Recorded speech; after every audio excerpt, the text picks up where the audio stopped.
কিন্তু উঠে আসা দরকার ছিল। খবরটি পশ্চিমবঙ্গের নয়, কিন্তু এটা ভারতের জন্য একটা খুব বড় খবর।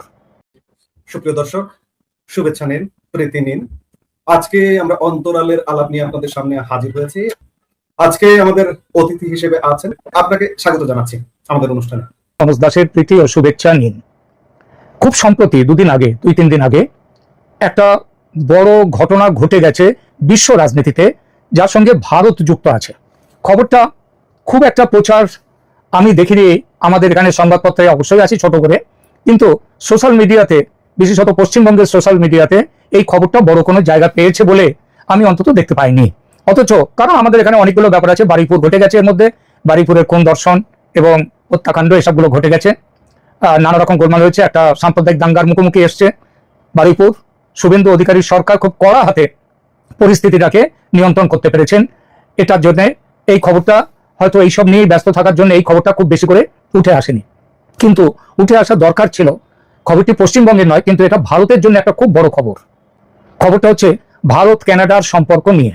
এই সম্পর্ক আপনারা অনেকেই জানেন যে গত প্রায় 2.5 থেকে 3 বছর এই সম্পর্কের জন্য ভারত কানাডার যে যোগাযোগ এবং ভারত কানাডার সম্পর্ক সেটা খুব খারাপ জায়গায় পৌঁছেছিল।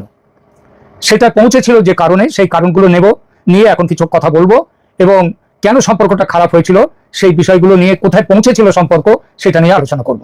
দেখুন, ঘটনাটা ঘটেছিল 2023 সালের সেপ্টেম্বরে। হঠাৎ করে বিশ্ব রাজনীতিতে যাকে বলে একেবারে বিস্ফোরণ, সেইটা ঘটে গিয়েছিল। কানাডার প্রধানমন্ত্রী তখন জাস্টিন ট্রুডো, তিনি সংসদে দাঁড়িয়ে এমন একটি অভিযোগ করলেন যা শুধু ভারত কানাডার সম্পর্কই নয়, গোটা বিশ্বের কূটনৈতিক মহলকে নাড়া দিয়ে দিল। এবং এই নাড়া যে বিশ্বের কূটনৈতিক মহলকে নাড়া দিল, সেটা হচ্ছে ভারত সরকার এই রকম কাজ করতে পারে। মানে ভারতের যে ছবি সারা পৃথিবীতে ছিল, সেই ছবিটাকেই যেন ট্রুডো ধ্বংস করে দেওয়ার চেষ্টা করলেন। কি বলেছিলেন ট্রুডো? জাস্টিন ট্রুডো, কানাডার প্রধানমন্ত্রী, তিনি পার্লামেন্টে অভিযোগ করলেন ভারতের সরকারি এজেন্টদের সঙ্গে শিখ বিচ্ছিন্নতাবাদী হরদীপ সিং নিজ্জার হত্যার সম্ভাব্য যোগসূত্র রয়েছে। যার অর্থ বাংলা করে বলতে গেলে, নিজ্ঝর হত্যা করেছে ভারতের এজেন্টরা, ভারতীয় এজেন্টরা। এটা কারা মনে করছে? জাস্টিন ট্রুডো বলেছিলেন এটা মনে করছে কানাডার পুলিশ।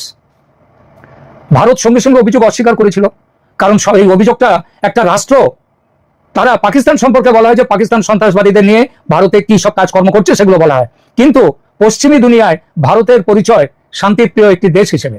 সেই দেশ যারা আন্তর্জাতিক রীতিনীতি মেনে চলে, এমন একটি দেশ, তারা কানাডাতে শিখ উগ্রপন্থী নিজ্ঝরের হত্যাকাণ্ডে জড়িত। এই খবর কে দিচ্ছে? এটা কোনো সোশ্যাল মিডিয়া দিচ্ছে না, এটা কানাডার প্রধানমন্ত্রী সেখানকার পার্লামেন্টে দাঁড়িয়ে এই কথা বলেছেন। ভারত সঙ্গে সঙ্গে অভিযোগ অস্বীকার করলো, কড়া অবস্থান নিল ভারত, বলল কোনো প্রমাণ হাতে না নিয়ে এত বড় অভিযোগ তোলা ভারতের শত্রুতা করা। কানাডা পরিষ্কারভাবে ভারতের শত্রুতা করছে। ভারত বলল যে প্রমাণ থাকলে শেয়ার করা হোক, কি প্রমাণ আছে ভারতের সঙ্গে, ভারত তার জবাব দেবে। আর প্রমাণ হাতে না নিয়ে এমন এক অভিযোগ করা হলো, তার মানে হচ্ছে ভারতের বিরোধিতা করা। ভারত তার বক্তব্য প্রত্যাহার করুক। জাস্টিন ট্রুডো কোনোটাই করলেন না। ফলত ঘটনার প্রভাব পড়লো দু দেশের সম্পর্কে। তার আগে কিন্তু কানাডা ভারতের মিত্র, খুব মিত্র দেশ। সেই দেশের সাথে সম্পর্ক খারাপ কিভাবে হলো? কূটনীতিক বহিষ্কার শুরু হলো দুই তরফ। ভারতও করলো,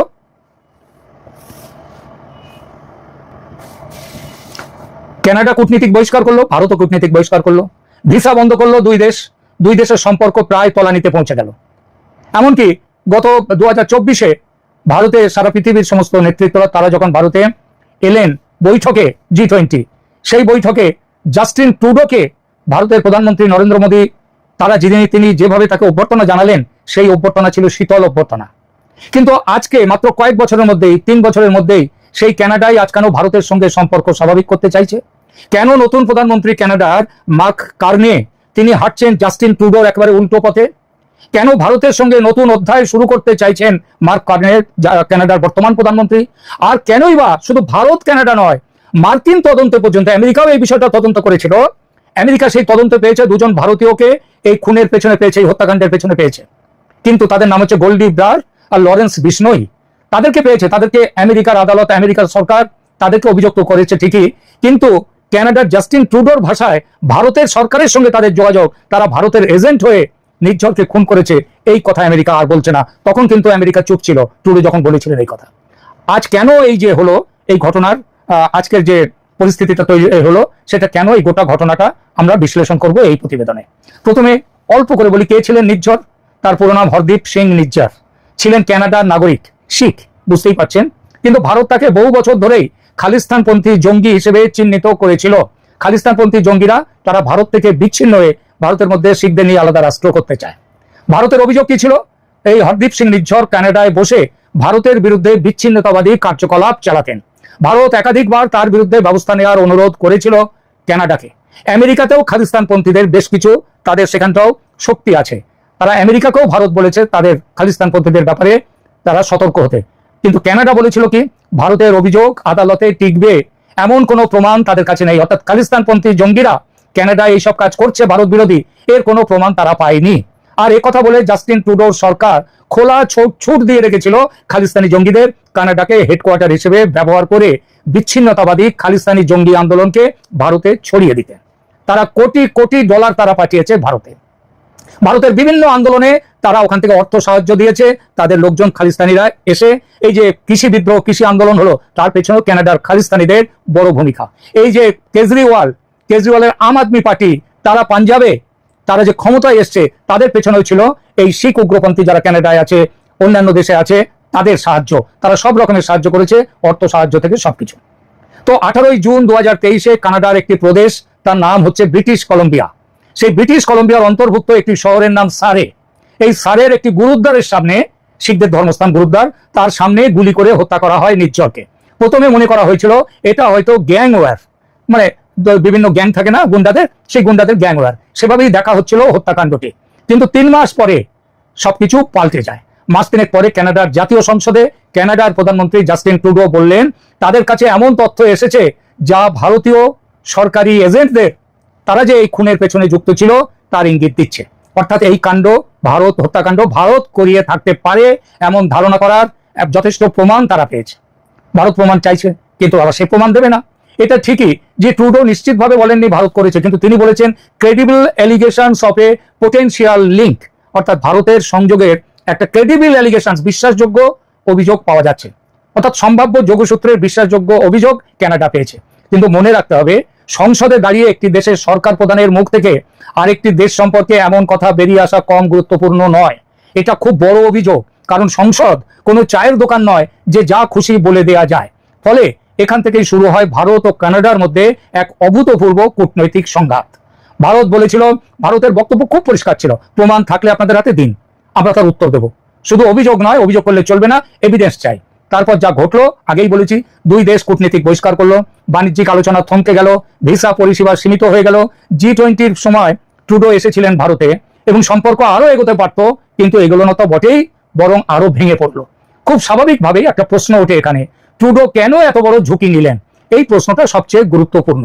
কানাডার রাজনীতিতে শিখ সম্প্রদায়ের একটা খুব বড় প্রভাব রয়েছে, বিশেষ করে ব্রিটিশ কলম্বিয়া এবং অন্টারিও, এই দুটো প্রদেশে এই প্রভাব খুব বেশি। আর সংসদে ছিল ট্রুডোর সংখ্যালঘু সরকার, সংখ্যাগরিষ্ঠ সরকার ছিল না ট্রুডোর সরকার। সংসদে টিকে থাকতে বিভিন্ন রাজনৈতিক সমীকরণের ওপর নির্ভরশীল ছিলেন জাস্টিস ট্রুডো। তার সরকার টিকে ছিল শিখদের ভোটের ওপর। আগেই বলেছি, জাস্টিন ট্রুডো সরকার ছিল সংখ্যালঘু। সংসদে টিকে থাকার জন্য তাকে যে দলটির উপরে নির্ভর করতে হতো, সেই দলটির নাম নিউ ডেমোক্রেটিক পার্টি বা এনডিপি। আর এই এনডিপির নেতা ছিলেন শিখ বংশোদ্ভূত জগজিৎ সিং, যিনি খালিস্তান প্রশ্নে ভারতের অত্যন্ত কঠোর সমালোচক। এছাড়া ব্রিটিশ কলম্বিয়া ও অন্টারিওর মতো প্রদেশে শিখ ভোট ব্যাংক খুব বড় ভোট ব্যাংক। কানাডার নির্বাচনী রাজনীতিতে শিখ ভোট ব্যাংকের গুরুত্বপূর্ণ ভূমিকা আছে। ফলে ট্রুডো সরকারের ভারত নীতি দেশীয় রাজনৈতিক সমীকরণের প্রভাব থেকে মুক্ত ছিল না। শিখদের মন জুগিয়ে চলতে হতো তাকে, আর সেই করতে গিয়েই তিনি ভারতের বিরুদ্ধে মুখ খুলেছেন, খালিস্তানি উগ্রপন্থীদের সমর্থন দিয়েছেন পরোক্ষে। আর ভারতও তার দিক থেকে বারবার একই কথা বলেছে যে কানাডা খালিস্তানপন্থী উগ্রপন্থীদের স্বর্গরাজ্য হয়ে উঠেছে। ভারতের যুক্তি ছিল বাক স্বাধীনতা আর সন্ত্রাসবাদ এক জিনিস নয়। এই বক্তব্য নতুন নয়, বহু বছর ধরেই ভারত এই যে অভিযোগ করে আসছে কানাডার বিরুদ্ধে, অভিযোগ করে আসছে, সেটা সরকার টু সরকার আলোচনা। তারপর কি ঘটলো? তদন্ত তো চলছিল। 2024 সালে কয়েকজন ভারতীয় বংশোদ্ভূত ব্যক্তিকে গ্রেপ্তার করা হয় কানাডাতে। তদন্ত চলতে থাকে, সারা বিশ্ব অপেক্ষা করতে থাকে ভারত সরকারের বিরুদ্ধে এবার নিশ্চয়ই কোনো প্রমাণ বেরিয়ে আসবে। 3 বছর কাটলো, কোনো প্রমাণ এলো না। সম্প্রতি 2026 সালে কদিন আগে এলো এই ঘটনার সবচেয়ে বড় মোড়। মার্কিন বিচার বিভাগ তারাও কিন্তু এই ঘটনাকে গুরুত্ব দিয়ে আলোচনা করেছে, তদন্ত করেছে। মার্কিন প্রচার বিভাগ লরেন্স বিশনয় ও গোল্ডেন ব্রায়ার সমেত একটি আন্তর্দেশীয় ইন্টারকন্টিনেন্টাল একটা অপরাধ চক্রের বিরুদ্ধে এই অভিযোগ এনেছে যে তারা নির্ঝর হত্যাকাণ্ডের পরিকল্পনা করেছিল। কিন্তু আমেরিকা এটাও বলেছে এই অভিযোগের মধ্যে ভারত সরকারের কোনো ভূমিকা নেই। ভারত সরকারের বিরুদ্ধে তারা কোনো অভিযোগ আনেনি। যেটা বলা হয়েছে সেটা ইঙ্গিত দেয় এটা গ্যাংওয়্যার, একটা বিশুদ্ধ গ্যাংওয়্যার, এবং ভারত সরকারের কোনো ভূমিকা নেই সেখানে। এখানে মুক্তিপণ নিয়ে কথা উঠেছে, গ্যাং লড়াই নিয়ে কথা ছিল। এদিকে একই সঙ্গে কানাডা, আমেরিকার সেখান থেকে দপ্তর থেকে বলা হলো, সরকার থেকে, আবার কানাডার পুলিশ প্রধান তারাও বললেন যে বর্তমানে ভারত সরকারের সঙ্গে এই অপরাধের যোগসূত্র প্রমাণ করার মতো কোনো প্রমাণ তাদের হাতে নেই। তারা তাদের তদন্তে ভারত সরকারের কোনো প্রমাণ, যোগাযোগের কোনো প্রমাণ পায়নি। এটা ভারতের কিছু অপরাধী, তারা কানাডার অপরাধে, কানাডাতেও তাদের চক্র আছে, তাদের মধ্যে লড়াই। আজ এইখানে ঘটনাটি যে এসে পৌঁছেছে তার পেছনে আন্তর্জাতিক কূটনীতি ও কানাডার দেশীয় রাজনীতির একটা বড় ভূমিকা আছে। জাস্টিন ট্রুডো সরকারের পতন হয়েছে, কানাডার প্রধানমন্ত্রী হয়েছেন মার্ক কার্নে খুব দ্রুত বুঝতে পেরেছেন ভারতকে দূরে রেখে ইন্দো প্যাসিফিক নীতি এগোনো কঠিন। ভারত বিশ্বের দ্রুততম বর্ধনশীল বড় অর্থনীতিগুলোর একটি। ক্রিটিক্যাল মিনারেলস, প্রযুক্তি, শিক্ষা, সরবরাহ শৃঙ্খল সব ক্ষেত্রেই ভারতের গুরুত্ব আজ থেকে কয়েক বছর আগেও যা ছিল তার থেকে বহু গুণ বেড়েছে। ফলে কার্নে তিনি মুখোমুখি সংঘাতের বদলে প্র্যাগম্যাটিক এনগেজমেন্ট যাকে বলে, বাস্তববাদী সম্পর্ক তৈরি, সেই পথে হেঁটেছেন। তিনি নজর দিয়েছেন কোর্স কারেকশনের দিকে, ভারতের সাথে সম্পর্কের উন্নতি। এই কোর্স কারেকশন কিভাবে হলো?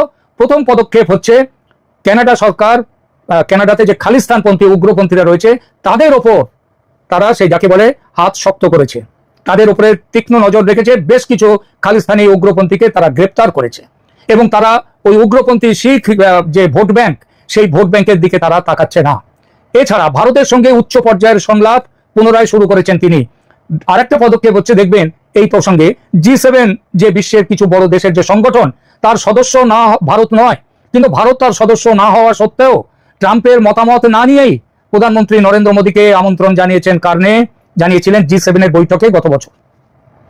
মনে রাখবেন অপারেশন সিন্দুর নিয়ে তখন কিন্তু ট্রাম্প এবং মোদীর মন কষাকষি চলছিল চূড়ান্ত পর্যায়ে। ট্রাম্প বলছিলেন না যে তিনি এই যুদ্ধ থামিয়ে দিয়েছেন, তিনি ভারত এবং পাকিস্তান দুজনেই তাকে রিকোয়েস্ট করে মধ্যস্থতা করেছে, তার জন্য এই যুদ্ধ থামিয়েছেন তিনি। পাকিস্তান সেটা মেনে নিয়েছিল বলেছিল, ভারত সেটা মানেনি। শুধু নয়, ভারত তার একবার নয় বহুবার, যখনই ট্রাম্প এই কথা বলেছেন ভারত তার বিরোধিতা করেছে। এবং তা সত্ত্বেও কানাডার প্রধানমন্ত্রী যখন এই রকম গোলমাল চলছে ভারতের সাথে আমেরিকার, সেই সময় মার্ক কার্নে ভারতের প্রধানমন্ত্রী নরেন্দ্র মোদীকে কানাডায় নিমন্ত্রণ করেছিলেন G7 এর বৈঠকে উপস্থিত থাকতে, এবং মোদী গিয়েছিলেন। তারপরে কি হয়েছিল? মোদী যাওয়ার ঠিক আগে, আপনাদের হয়তো মনে আছে, মোদী যাওয়ার ঠিক আগে ট্রাম্প তখন ইরানে বোমা ফেলবেন বলে ট্রাম্প বলেছিলেন, তার মোদী যেদিন পৌঁছবেন ঠিক তার আগেই ট্রাম্প বেরিয়ে চলে এসেছিলেন কানাডা থেকে, তিনি ওয়াশিংটনে চলে এসেছিলেন এবং মোদীকে ফোন করে বলেছিলেন যে ফিরে যাওয়ার আগে যেন একবার আমেরিকায় এসে তার সঙ্গে দেখা করেন। মোদী তার অনুরোধ করেছিলেন, মোদী অনুরোধ রাখেননি। এরপরে দেখুন দুই দেশের মধ্যে, কানাডা এবং ভারতের মধ্যে কূটনৈতিক যোগাযোগ আবার আগের জায়গায় ফিরিয়ে নিয়ে গেছেন মার্ক কার্নে। চতুর্থত, বাণিজ্য, জ্বালানি, যেটা হচ্ছে পারমাণবিক জ্বালানি, গুরুত্বপূর্ণ খনিজ ও শিক্ষা ক্ষেত্রে কানাডার সঙ্গে ভারতের নতুন সহযোগিতার উদ্যোগ নিয়েছে দুই দেশ। কার্নে একটি বার্তা দিয়েছেন, নির্ঝর হত্যার তদন্ত যেমন চলছে তেমন চলবে, কিন্তু আমরা আগে ভারতের সম্পৃক্ততা নিয়ে যে কথা বলেছি সেই জায়গায় আমরা আর থাকছি না, আমরা আমাদের বক্তব্য প্রত্যাহার করে নিচ্ছি। এটাই তার কোর্স কারেকশন। নির্ঝর হত্যার তদন্তে ভারতের কোনো ভূমিকা পাওয়া যায়নি, এই ঘোষণা ভারতের একটা বিশাল কূটনৈতিক সাফল্য। জাস্টিন ট্রুডো ভারতকে দোষী ইঙ্গিত করে যা বলে দুদেশের সম্পর্ক খারাপ করেছিলেন সেটা ছিল তার রাজনৈতিক বাধ্যবাধকতা, সেই সঙ্গে শিখ সম্প্রদায়কে হাতে রাখা, অর্থাৎ ভোট ব্যাংকের তাগিদে। ভারত সরকারের বিরুদ্ধে যে অভিযোগকে কেন্দ্র করে এত বড় কূটনৈতিক সংকট তৈরি হয়েছিল তা ট্রুডোর ক্ষমতায় থাকার স্বার্থে, বাস্তবতার স্বার্থে নয়। সেই সম্পর্ক ভুলে কানাডার বর্তমান প্রধানমন্ত্রী মার্ক কার্নে সম্পর্ক পুনর্গঠনের পথে হেঁটেছেন। এটা নিঃসন্দেহে ভারতের সাফল্য, ভারতীয় কূটনীতির বড়সড় জয়। এই পরিবর্তনকে অনেক আন্তর্জাতিক বিশ্লেষক ভারতের কূটনৈতিক অবস্থান আরো ক্রমশই যে শক্তিশালী হচ্ছে এবং হয়ে উঠেছে সেই ইঙ্গিত দিচ্ছেন। প্রিয় দর্শক, আন্তর্জাতিক কূটনীতিতে আবেগের জায়গা খুব কম, সেখানে শেষ কথা বলে জাতীয় স্বার্থ। জাস্টিন ট্রুডোর সময় কানাডা ভারতকে প্রকাশ্যে অভিযুক্ত করেছিল, মার্ক কার্নে তার সময় সেই কানাডায় সম্পর্ক স্বাভাবিক করবার জন্য আগের সেই অভিযোগকে প্রত্যাহার করলেন। নির্ঝর হত্যার তদন্ত চলবে, আদালত সিদ্ধান্ত নেবে, কিন্তু একই সঙ্গে বাস্তবতাও স্পষ্ট। ভারতের মতো একটি উদীয়মান শক্তির সঙ্গে দীর্ঘমেয়াদী সংঘাত বজায় রাখা কানাডার পক্ষেও সহজ নয়। সময়ই বলবে আদালতের চূড়ান্ত রায় এই ব্যাপারে কি আসে। কিন্তু আজ পর্যন্ত যে তথ্য সামনে এসেছে তা দেখায় এই বিতর্কের কূটনৈতিক অধ্যায়ে ভারত একটি গুরুত্বপূর্ণ জয় অর্জন করেছে, আর মার্ক কার্নে সেই সম্পর্ককে নতুন ভিত্তির উপরে দাঁড় করাবার চেষ্টা করছেন। প্রিয় দর্শক, আপনাদের কি মনে হয়, ট্রুডো কি ব্যক্তিগত রাজনৈতিক স্বার্থে এমন অভিযোগ করেছিলেন? মন্তব্যে আপনার মতামত জানান। ভিডিওটি ভালো লাগলে লাইক, শেয়ার ও সাবস্ক্রাইব করতে ভুলবেন না। দেখা হবে পরের পর্বে। ধন্যবাদ।